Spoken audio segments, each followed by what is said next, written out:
I started off in a different graduate program working towards a career in biomedical research, and it didn't feel like a good fit for me. Before I chose the field of genetic counseling, I planned on pursuing a career in academic research in the biomedical field, but I was really struck by the lack of direct clinical applications for most research, and that kind of turned me away from that path. I used to work as a costume designer for the theater after I originally got out of undergraduate school.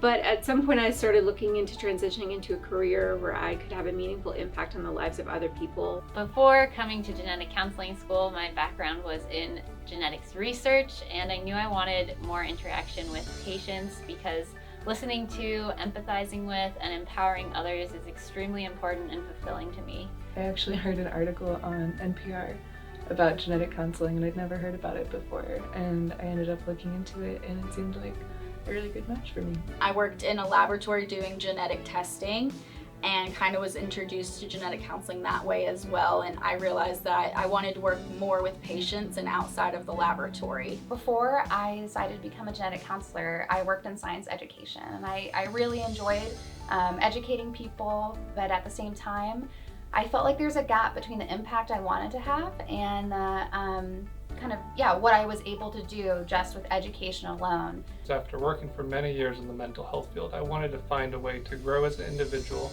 while continuing to help patients and families through times of adversity. As I researched and began working with health disparities, I saw there was a lack of diversity in the field, and I knew that there should have been some action taken. I've always considered myself a lover of learning, and I really wanted to go into a career where I could be a lifelong learner.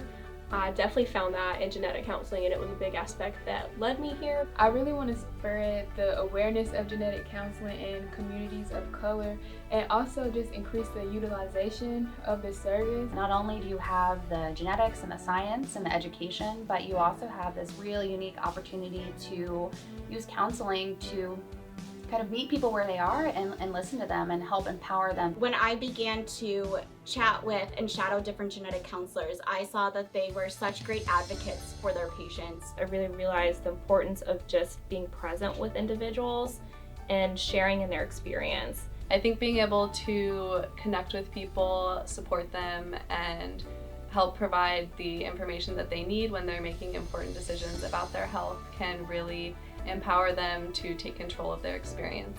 You know, you get to interact with people and get to know patients while also helping impact their health. Genetic counseling allows me the opportunity to briefly step into another person's story and support them with empathy as they process genetic information and make testing decisions. I've always just really been interested in the interaction with people and helping people and talking to them about difficult things. Genetic counseling allowed for me to combine my interest in genetics content and research with the ability to educate patients and support them and their families. I think that with enough education that people can come to appreciate the amount that genetics has to offer them. I am very passionate about being an advocate for patients and helping them understand the genetic and medical information so that they can make their own informed decisions. I feel very privileged to be in a space where there's not many people of color, and just to be able to get the word out there for genetic counseling.